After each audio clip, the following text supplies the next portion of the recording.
Sorry, yeah, that was already probably.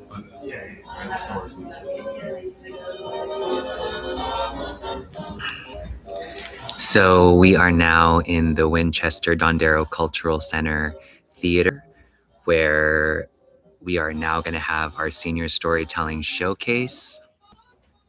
Very excited. I hope. Hi, Coco.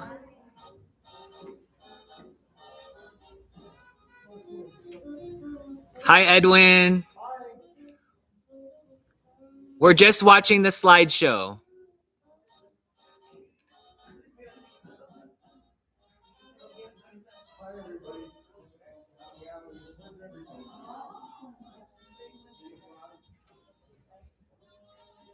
Test, test. Okay. All right, enjoy the show. Enjoy the show.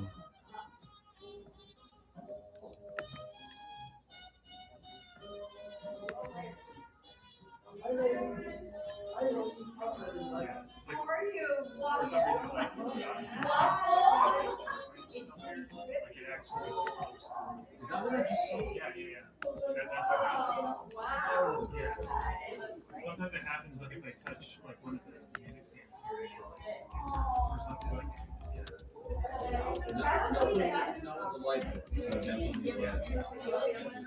but yeah, like I just touched this and like yeah, I saw so it was like milliseconds.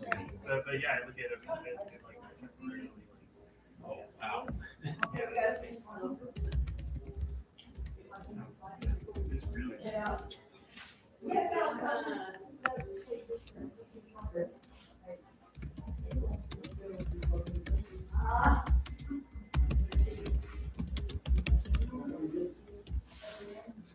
No, we're all here. Harry's here.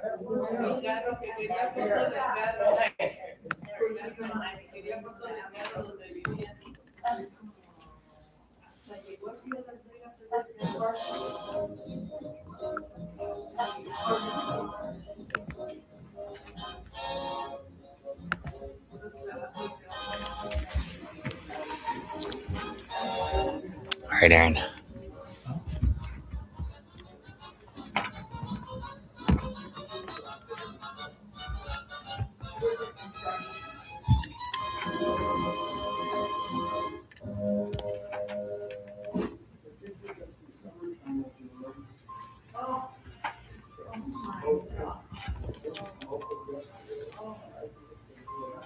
It is, yeah.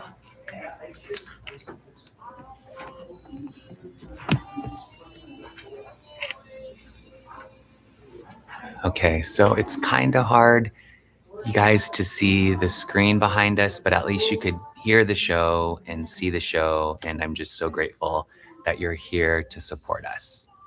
Have fun. Okay. I need my phone.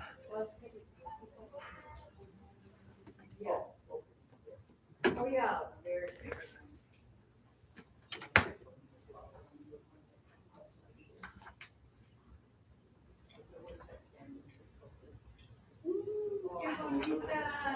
High school graduation.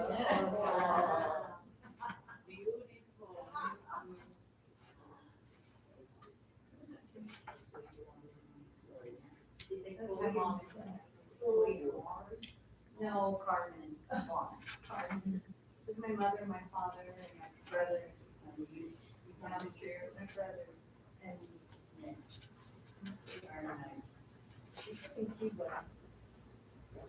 yeah. This was already here in the United States. My mother. Yeah, it was still when I was.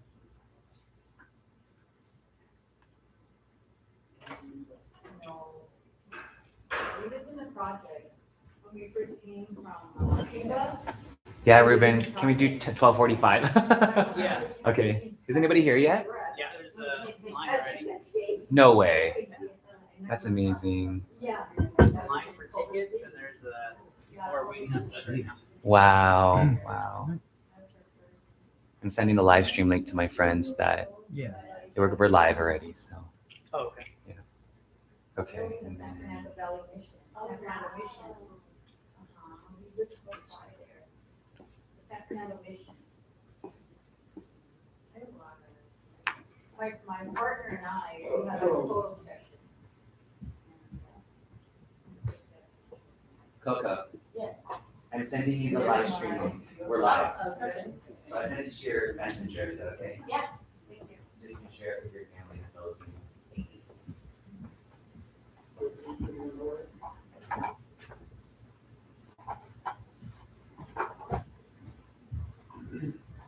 Here's our Zumba girl.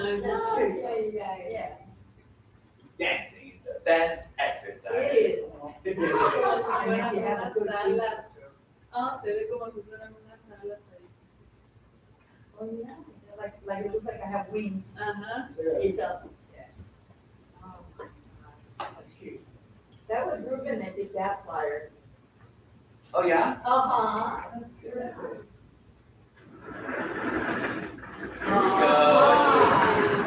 Who's that? How old were you there, Edwin, more or less? Do you remember?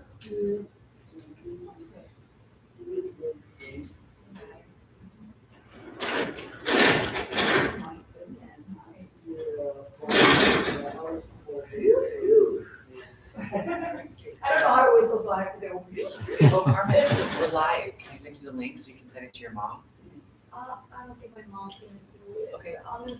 That's fine, that's fine. Well, we're recording it. The trophy made you full, but wait. There's the trophy, yeah. Oh, yeah, that's true. You were so heavy, he was lopsided. It's Okinawa. Oh yeah, I'll make sure that we all get copies. I'm always, Sorry. Army office. Some kids that come from Vietnam. They go off to go and failures to provide these paratroopers in Vietnam, but they're going to jumpers, so that's becoming one. Yeah. When the skills of parachute, to go back to the Vietnamese, performance and shoot them.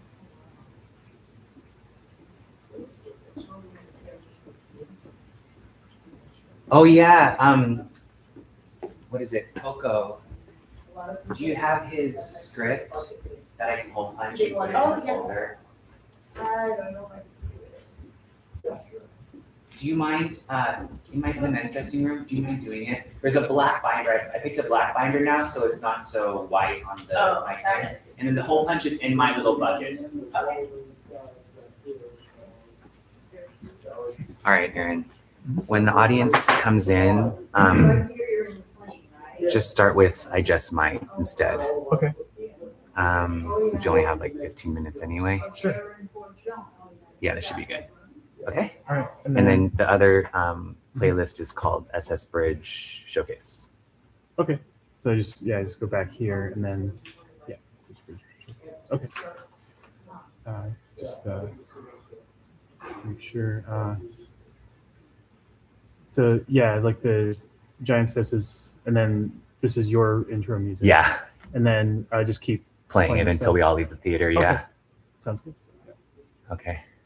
I got it. You got it. Thank you. Yeah, from I Just Might. It's like a kitty? It's almost done, Ruben.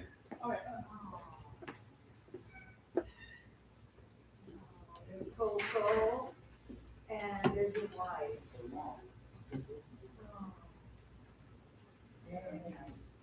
Excuse me. You still have a dog? Yes, totally. Wow.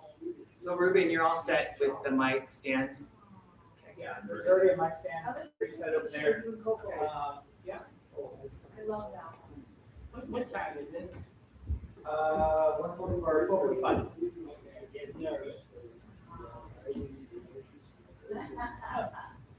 Your eyes ain't gonna With you and her mom. Oh, wow. This is nice. Very nice. All right. Oh. Cool. Those Well, are great. Yes. Ruben's gonna open the theater. Can you all meet me in the green room? I have something for you. Okay. I think we're good. Yeah, just let me know.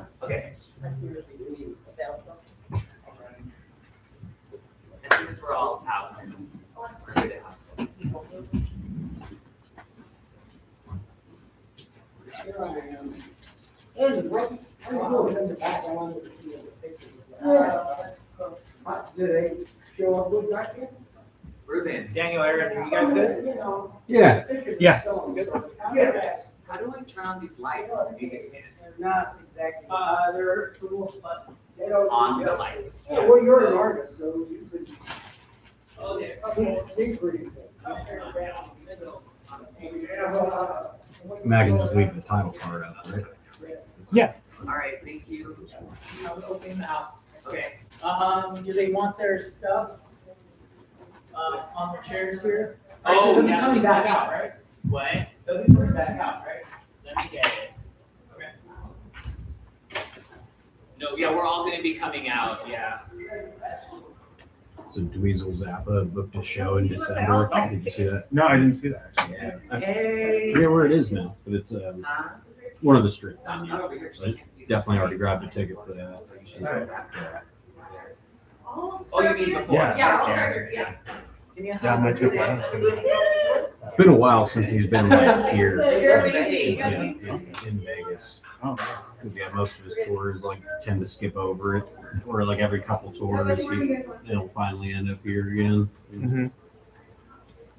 Yeah, it's been a long time. That was like the last thing I saw in 2020 before the pandemic started. Like it was a really good show too, man. Like he always like he'll bring like 2.5, 3 hours of music. It feels like.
My brother's there.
Oh my god! You came right away on my Oh my god! What a lovely surprise again.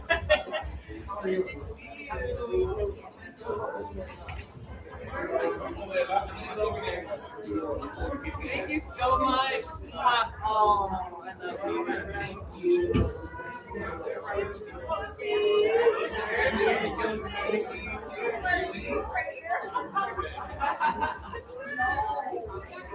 This is Marley, one of the storytellers today. These are my friends from church. And these are my parents. This is Marley. This is Maria. Well, there you go. Randy, my daughter. It's my friend.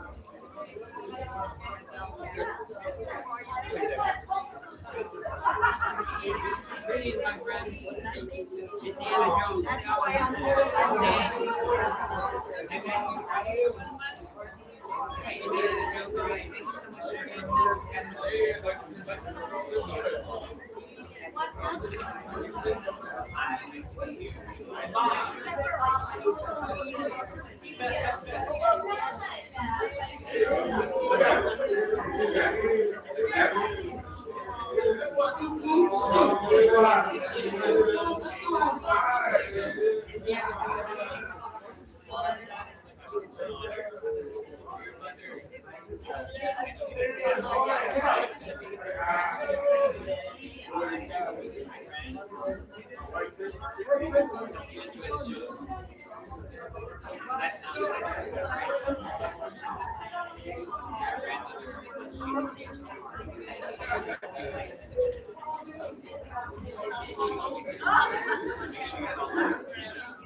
Yeah, he's played there. I think I've seen. Yeah, I've watched it. Yeah. That was my favorite band.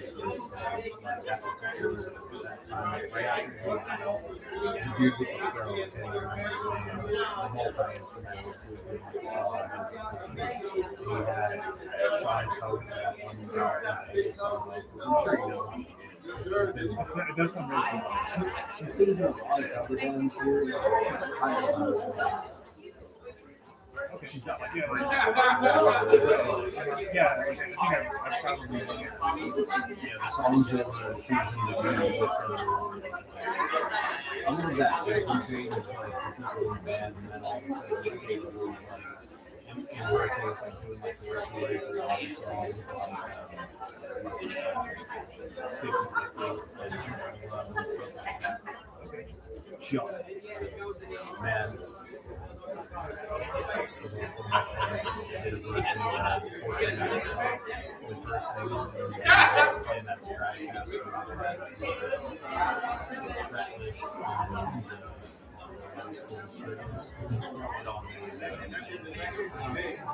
It's such a crazy sound. yeah, that is Like a hybrid. yeah.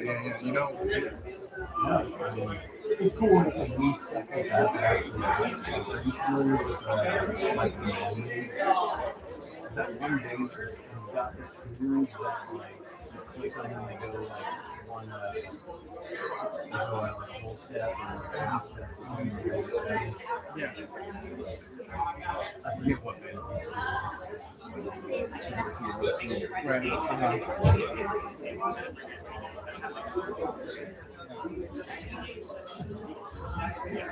Music shows are fun. Like every time. Yeah. That's an interesting story. Try to make that. Yeah, it's very stable. I'm here. We'll enjoy the show. Front row, right here. Am I dancing in the show? No. Yeah, it's their show. It's their show. I'm gonna get out there. Senior stories.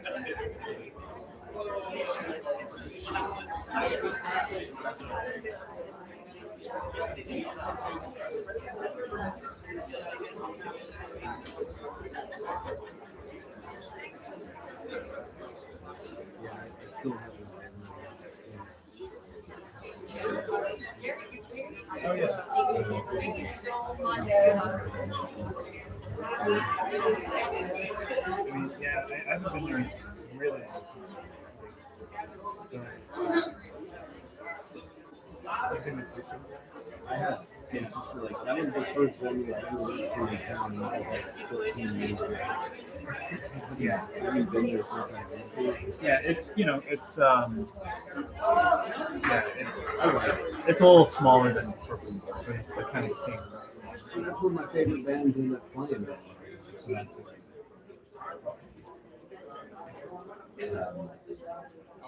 like to me, those are the main ones. Back home, was a more field games. Yeah, they're not like stadium size. Okay.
Have a great show, guys. Have a great show.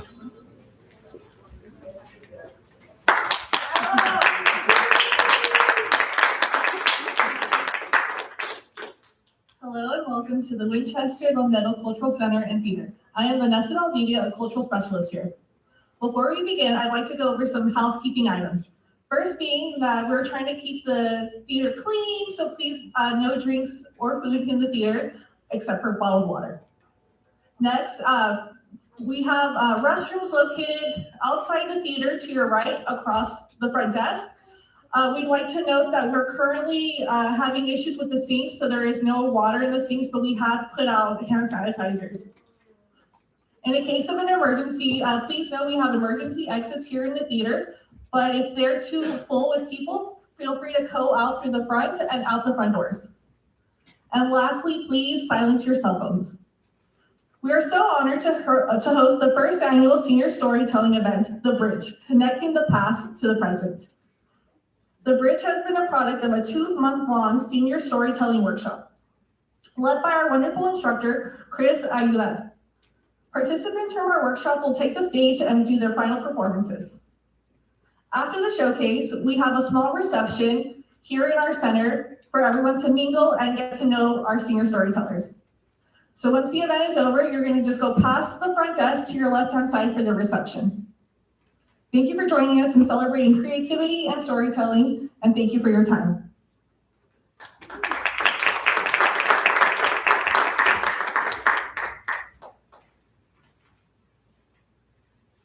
A bridge links us together from one place to another, from one person to another, from one story to another, from us to you.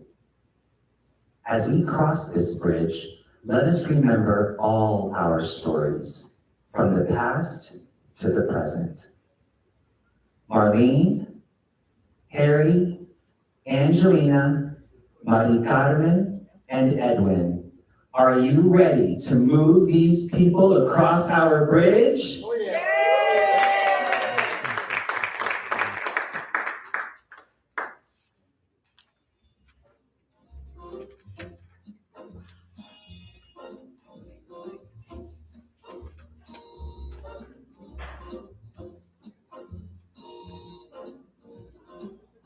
Someday.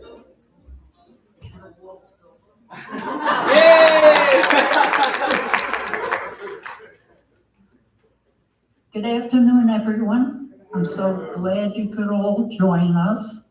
I was originally just gonna wing this without any notes, but then when I saw what my folks with me were doing, I thought I better have a little more organization here.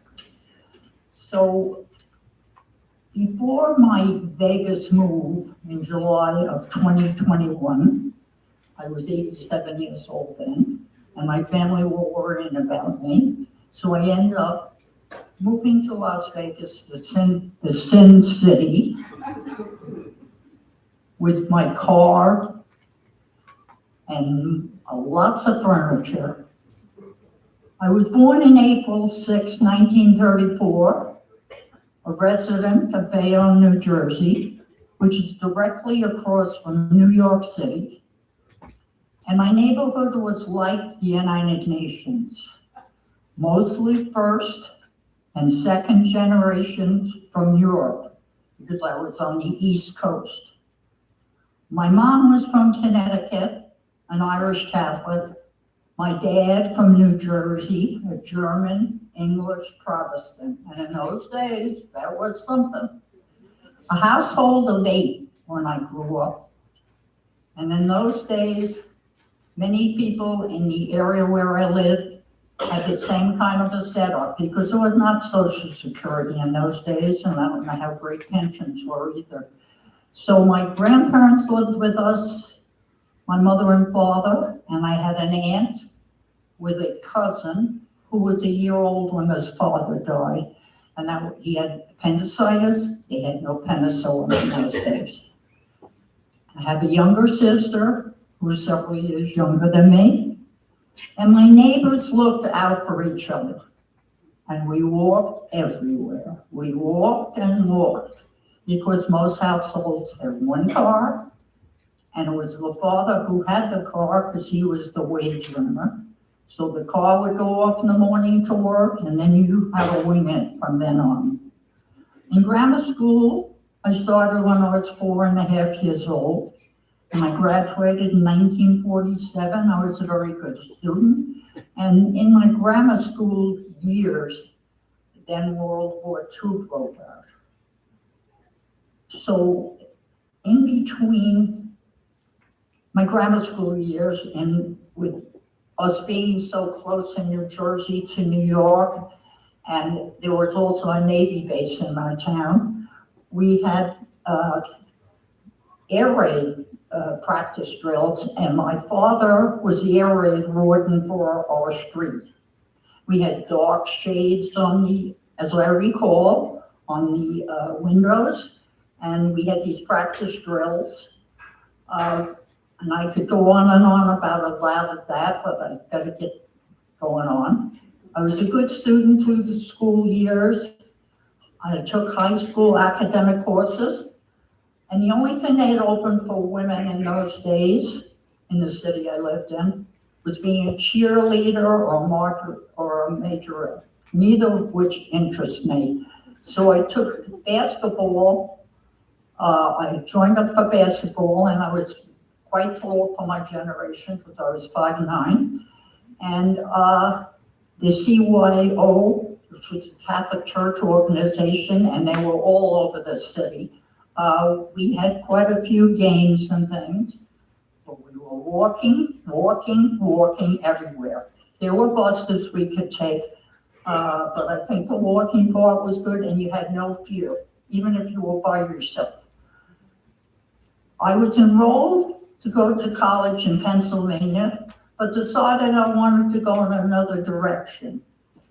So I signed up for secretarial school, and if you're from the area, Catherine Gibbs in those days had a good reputation. And I used to walk down a couple of blocks from my house, down to the train and get on and take the ferry and then the subway. And you were doing this all by yourself.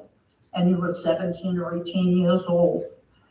And then I was hired after that training at the secretarial school. And I had lots of experiences for several years. Being a teenager, you had no fear, and you had to get dressed up every day. There were no slacks in those days, and you never wore sneakers. And I love dancing. And I want to bring that in now to tell you I was raised with parents who loved to dance. My grandparents danced. So I got right into the swing of things in New York City. And how I met my husband, one of my bosses played the piano in North Jersey as a sideline.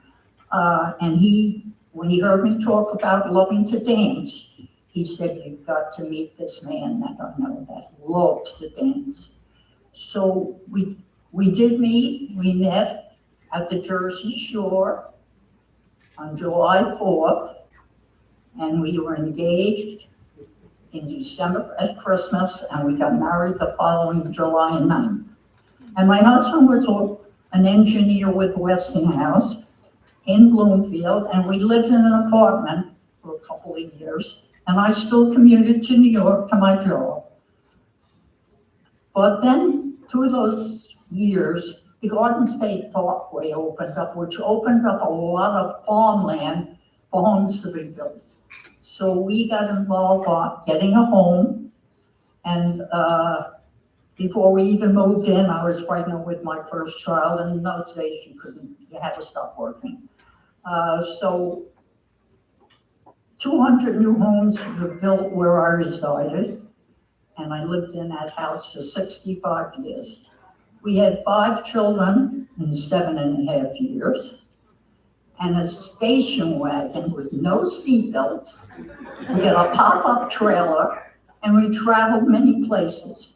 My husband was a wonderful father. He was a Boy Scout leader, and my oldest son is an Eagle Scout, and his brother is a Light Scout.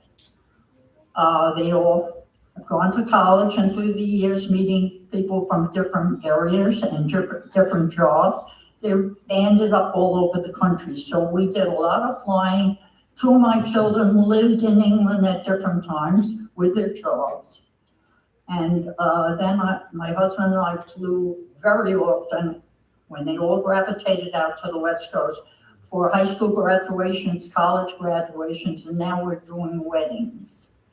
So at 92 years now, I'm very happy and lucky and thankful. Moving to Sin City, all is going well. I meet many fine people.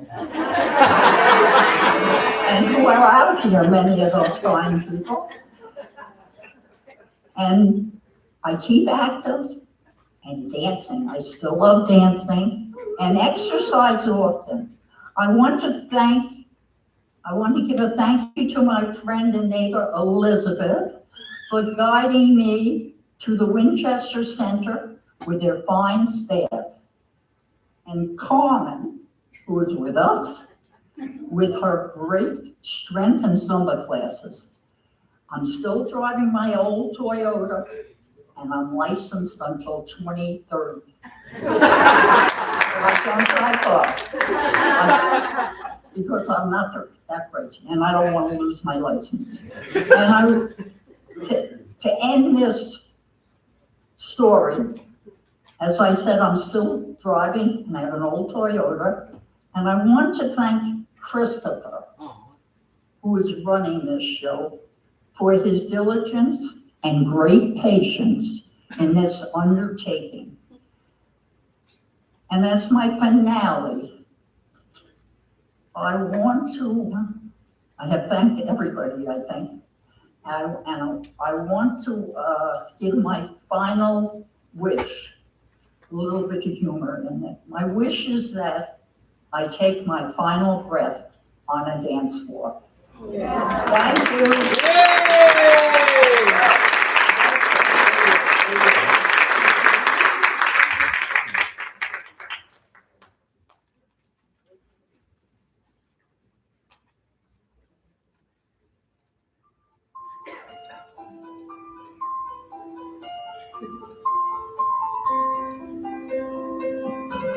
I want to thank all of you here today for allowing me to express how I became the Angels in Waiting.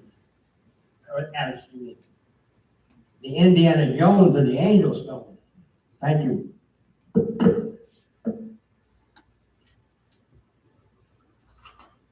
How I became the Indiana Jones of the Angel Stone.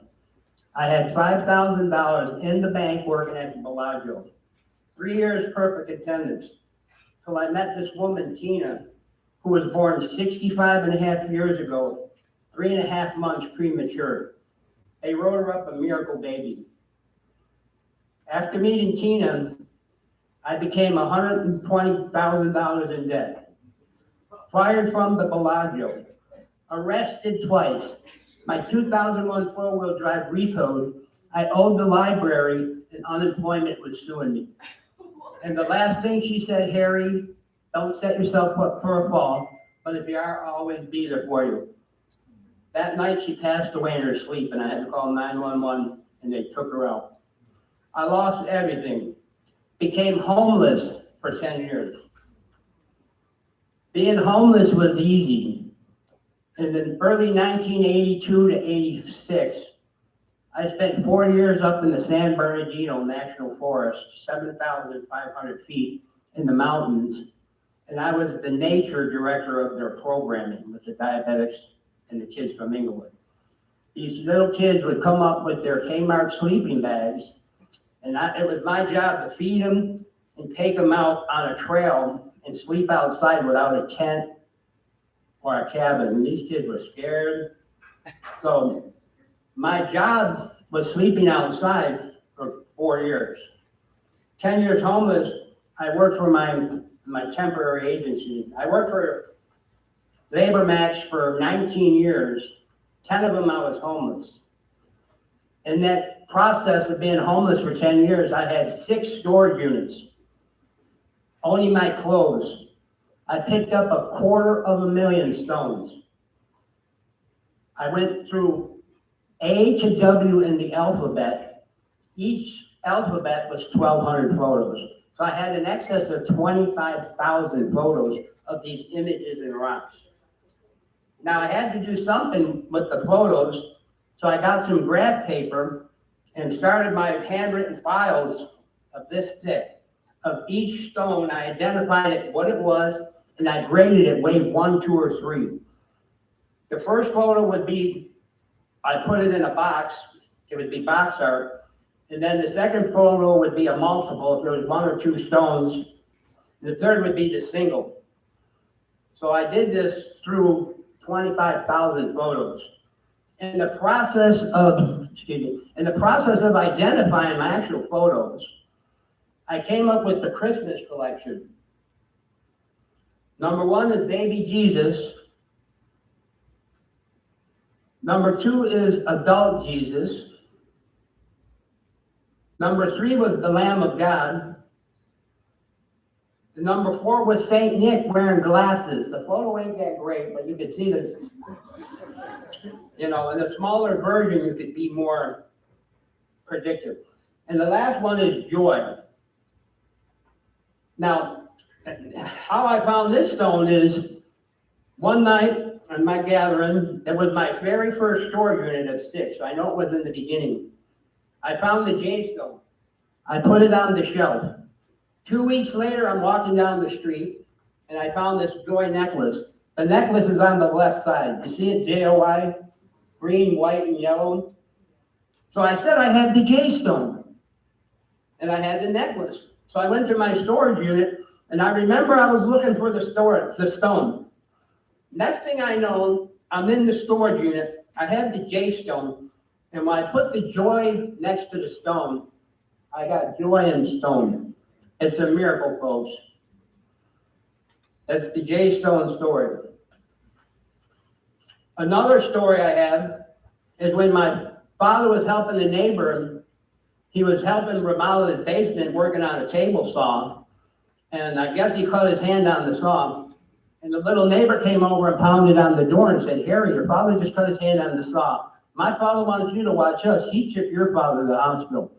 At 12 years old, I went down there, and under the hot water heater, I picked up my father's finger off the floor. 40 years later, I'm walking down the west side, going to a job, and I found this stone, a 3-dimensional finger. And That's the finger stone. In my collection, I have Michael Jackson in stone. The one glove the hand of God. I have Princess Diana.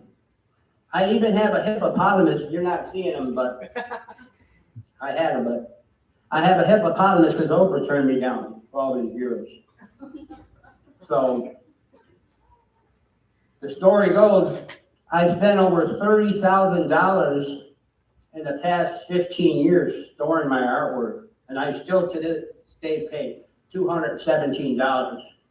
I recently got a hold of Archaeology Magazine, tried to reach out again because I've been reaching out to the news media for 15 years, from George Knapp of Channel 8 to Mayor Goodman when he was the mayor, Oprah. I recently got a hold of Archaeology Magazine, and recently as this Christmas, I went to Channel 5 because I used to work right across the street.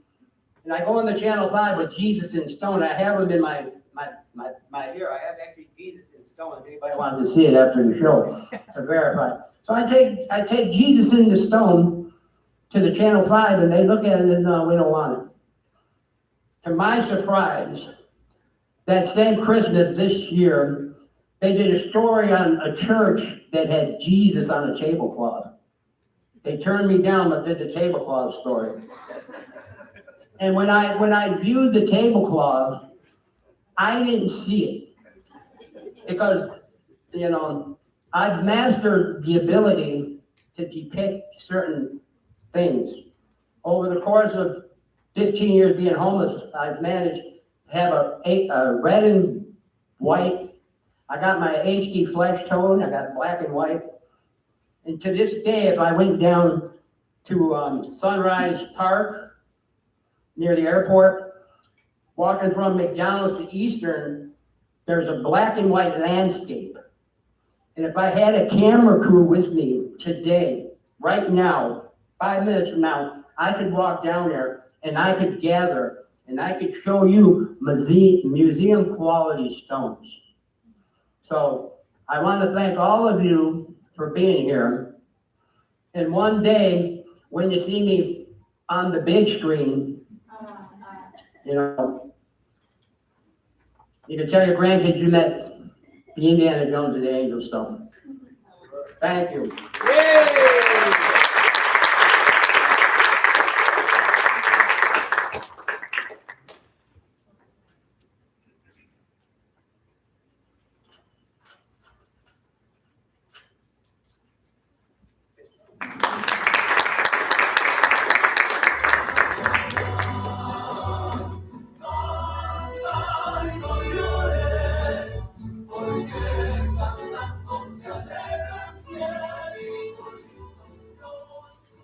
Hello everyone, my name is Angelina.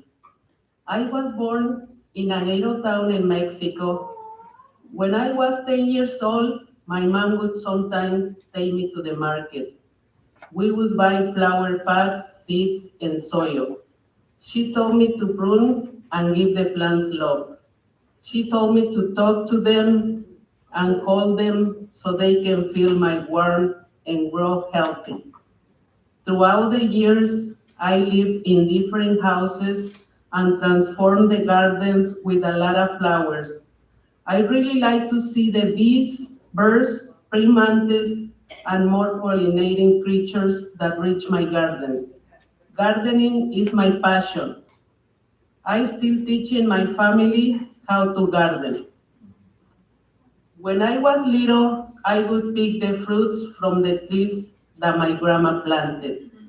I would climb up trees and stay there for hours, eating the ripe fruit and filling up buckets for my grandma, so she could make tamales, wine, or fruit candy. I came to US when I was 20 years old in 1987. I was looking for a better life. I had a tourist visa, but I wasn't a tourist because I came here to work. There was family in Salinas, California, where I could stay with. One of my cousins helped me to find a job picking strawberries. Working in the fields was very hard work, but every berry that I picked helped me to get my work permits. And finally, I got my green card in 3 years.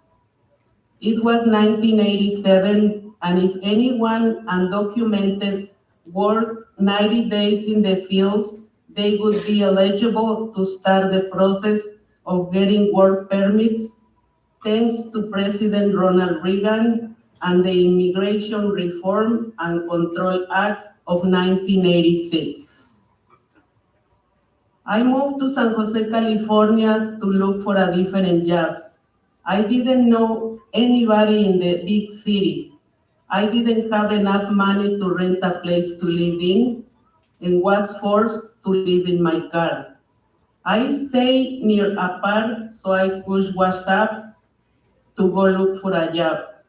At that park, I knew some people that sent me to a place to apply for a job, and they hired me on the spot. At the time, I was still living in my car until I saved some money to rent a studio. It was a huge relief. In 1988, I started to go to school because I didn't want to keep working in the fields.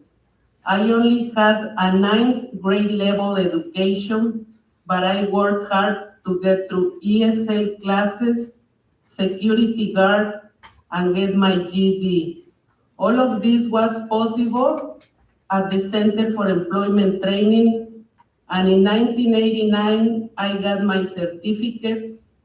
Once finished, I was able to get a job as a security guard at Valley View Fruit Packing Company. I moved to Las Vegas in 1996 because the cost of living in California was too expensive.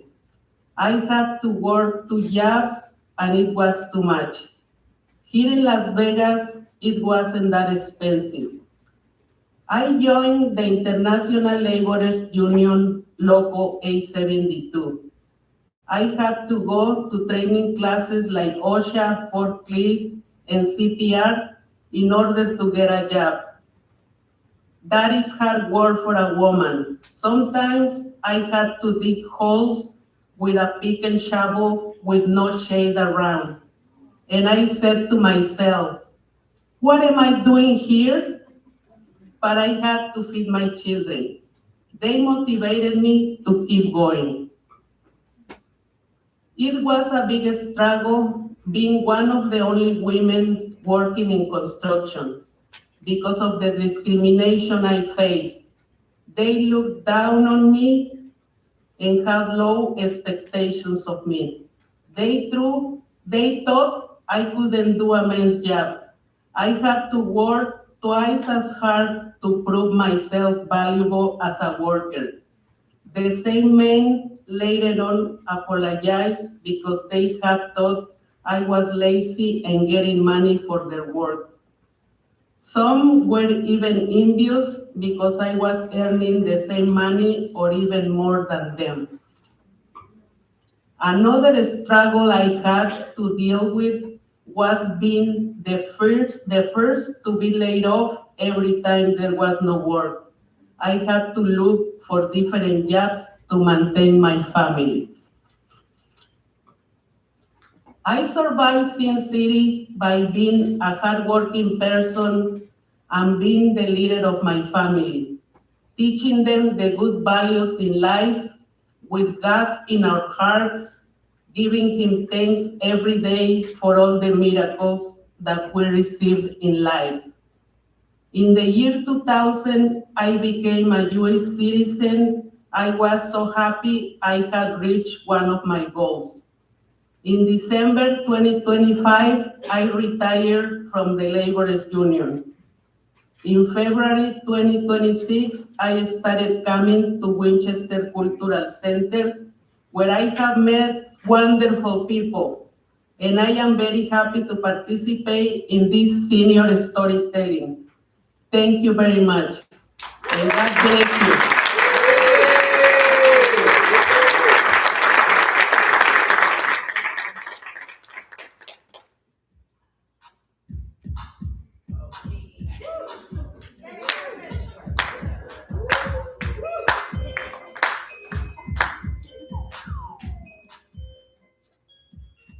Okay, of course, I had to make an entrance dancing. Good afternoon, everyone, and thank you for joining us in our storytelling event. My name is Mari Carmen, and I was born in Camagüey, Cuba. We left Cuba as political refugees in 1961 and settled in California. Music, and especially dance, was always such an integral part of my upbringing. Ever since I can remember, my mother always played Cuban music at home. As you can imagine, I went through quite a culture shock, immersed as I was in my Cuban traditions and growing up in the San Fernando Valley in California. On one occasion, I remember my friends and I were at a high school picnic. Of course, there was music and we all formed a Soul Train line to dance. It was my turn to go down the line when, I don't know if you guys remember this song, Joy to the World by Three Dog Night. So at school, I enjoyed music in English, and at home, music in Spanish. In my youth, every weekend was spent with my parents' friends, laughing, conversing, eating, but mostly dancing. Everybody danced.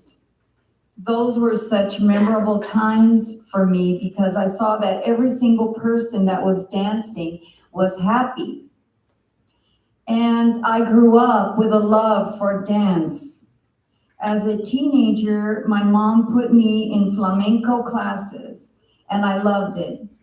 In the university, I joined a Mexican folklorico group and danced on many stages and in many events. As a high school teacher, I always had a dance group. My students danced salsa, cumbia, cha-cha-cha, even pop, flamenco, and Mexican folklorico as well. In my 30s, my life took an unexpected turn.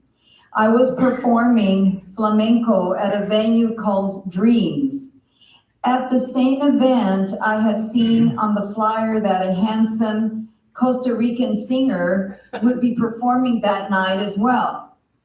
No sparks flew that night, but a few months later, we were again performing at another venue. Again, I was dancing flamenco and he was singing. And this time we exchanged phone numbers. To make a long story short, we were married the following year. At our wedding, my husband played his guitar and sang to me the theme from The Godfather. Of course, I cried. In Spanish, there's a Spanish version that has the lyrics in Spanish.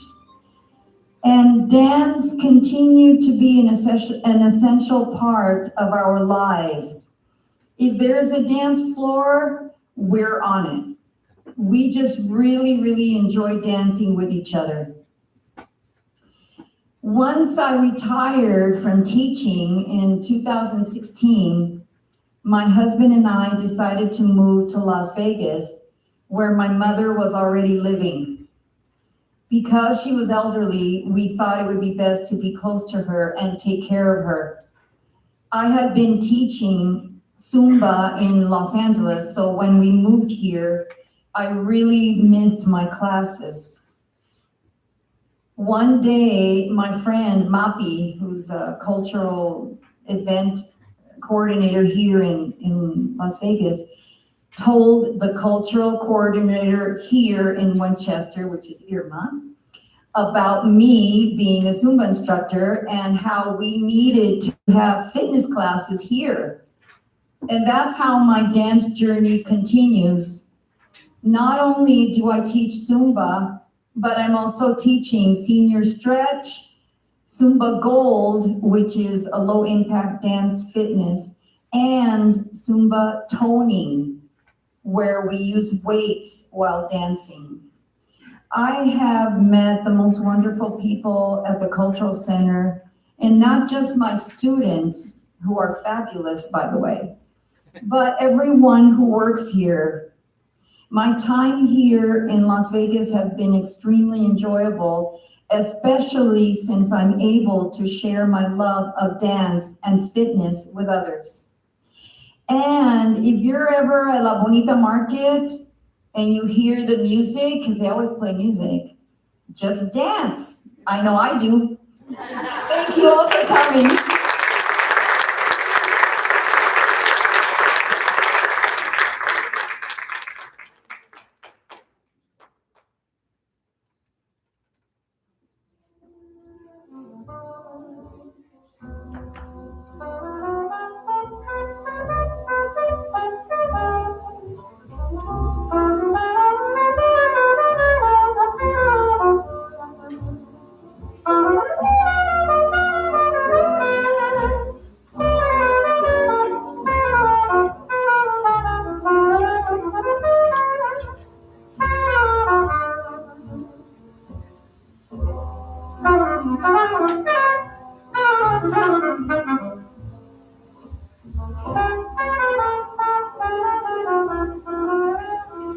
That's the kind of music I grew up with and still love. Was a disc jockey in a lot of places, played a lot of music in my time. Anyway, I want to thank lots of people in the audience who offer so much support to me. You wouldn't believe it. I'm 92. I live alone. My daughter is my guardian. She takes care of me like you would not believe, but she doesn't live with me. She lives in another part of town. That can be complicated at times, and it can be very demanding at times. Like right now, I'm coming off of double eye surgery, so I don't see very well, can't drive, can't go to the supermarket, et cetera, et cetera. So there's a lot of people in the audience that I owe a great deal of thank yous to, and especially the couple that constantly provides some wonderful weekend meals for me and many other meals and many other wonderful things that they have to offer. Anyway, thank you, everybody. And especially my daughter, Coco Jenkins, who thinks that I'm some kind of Superman at 92, and I can do all these things, and I can't, but I have to because she insists that I do. So, there we go. So, wherever she is, kisses to my sweetheart, Coco Jenkins. Her real name is Courtney Lelaine Thomas. Her nom de guerre is Coco Jenkins. And she's a musician and does some other wonderful things in the city. Let's get to me for a minute. Okay. Graduating high school in 1951 in my hometown of Pittsburgh, PA, brought on unexpected anxiety regarding my future. What now? There was no family money available to send me to college. The factories and steel mills in Pittsburgh were humming and always in need of employees. Years before graduation, I had determined that the mills were not for me. My first job was with Walgreens. That's another story. I started as a busboy, ending up as a salad maker for the lunchtime downtown crowd. The Korean War was winding down, which made joining the military more appealing than facing a life of abject physical labor. So it was off to the military for me. The idea of becoming a soldier was looming large and beckoned me to join, which I did in 1952. Fortunately, the Korean War was ceased in 1953. It wasn't long before I received orders to an assignment to England. We boarded a troop carrier ship in New York and headed for the British Isles. Our boat trip took 7 to 8 days. Many of us succumbed to seasickness. It didn't subside until after we disembarked in London. Going to England by ship was truly an adventure I shall never forget. The unimaginable number of seasick passengers, myself included, was a spectacle that I had never experienced and that heaven have helped me never experience again. The cultural change of Great Britain versus the US was a surprisingly warm and wonderful change from the race and class distinction that was so prevalent in America then and now. Jazz music that I was very fond of and still am was being played in London's many jazz clubs. Great jazz musicians like saxophonist Ronnie Scott, bass player Tubby Hayes, and a plethora of other stalwarts of the London music scene, too numerous to list. The Brits were impeccable dressers. Men's apparel, like suits and jackets, were tailored by British craftsmen who took immense pride in their product. Even small towns like Northampton and Kettering and villages like Brigstock, where I was located, had a tailor whose skills were beyond extraordinary. As a city kid growing up unaffluently, I delighted in being able to have a suit coat made just for me and affordable with my meager military salary. I loved how young Brits dressed and found myself emulating them.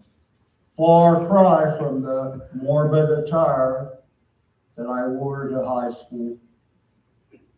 The idea of using the military as a vehicle to satisfy my quest for adventure and release from poverty climaxed by spending 21 years as an Army parachutist, including a combat tour in Vietnam. I parachuted out of a plane at least 700 times, with each jump more exciting and accelerating than the last. Moreover, as a master parachutist, I trained others who sought the same thrills and adventure that I had so joyfully experienced after each jump. The Army fostered skills that would serve me well as a civilian. Many of the skills that I acquired in the military and the political science degree that I received from Capital University in Columbus, Ohio, then prepared me for what turned out to be a delightfully interesting 14-year journey with the U.S. Department of Treasury in Riyadh, Saudi Arabia, where I was given the opportunity to hone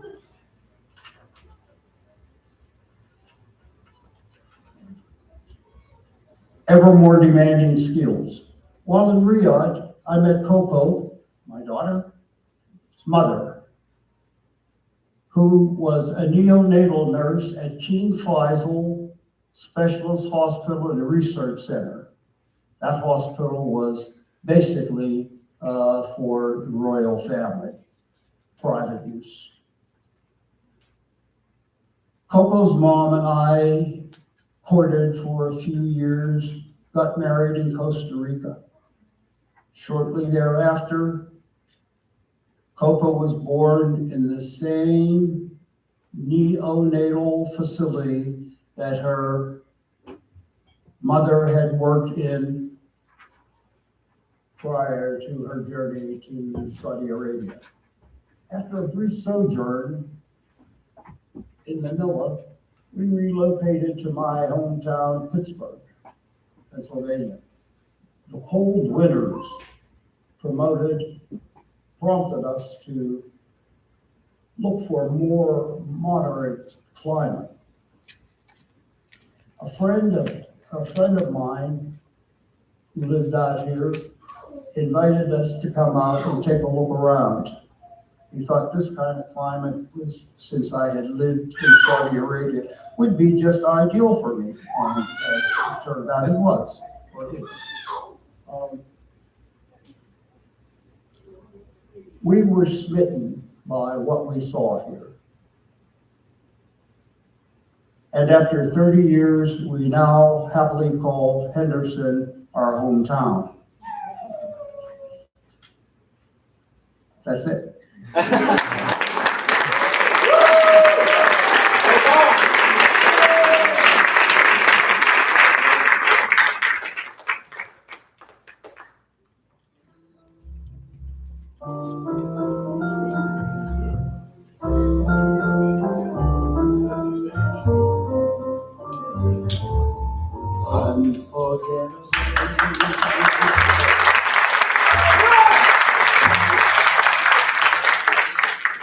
Good afternoon, everyone. My name is Christopher Aguilar, and I am the instructor for the senior storytelling class.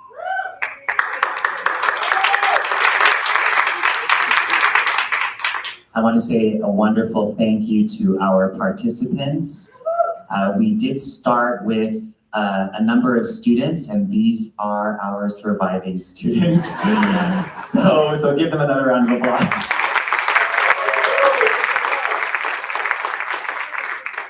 I want to say thank you to the Winchester staff, a special thank you to Vanessa and Alita for their extra support they gave me throughout this journey. So thank you, Winchester. And I want to say thank you to each and every one of you. This has been a very good turnout. I'm so excited as we make this an annual event, and we'll have it again next year. So thank you for coming.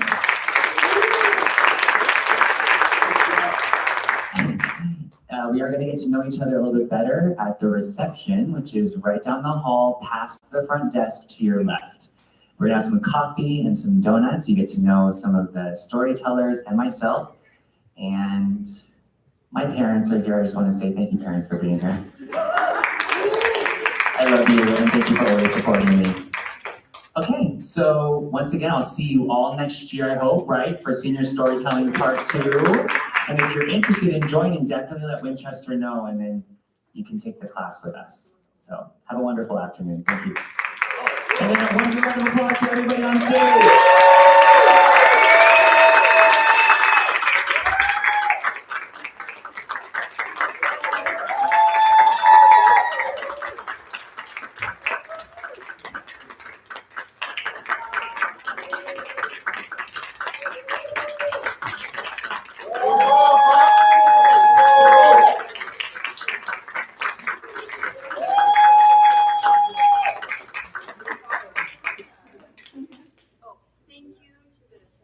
Thank you to the technicians up in the back.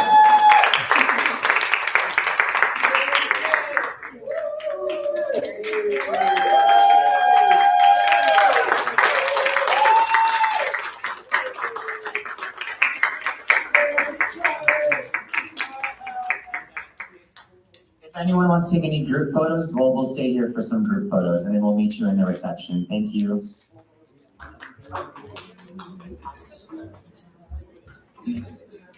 It's very, very extraordinary. It's more than one that you adore. Is all you, more than just a name.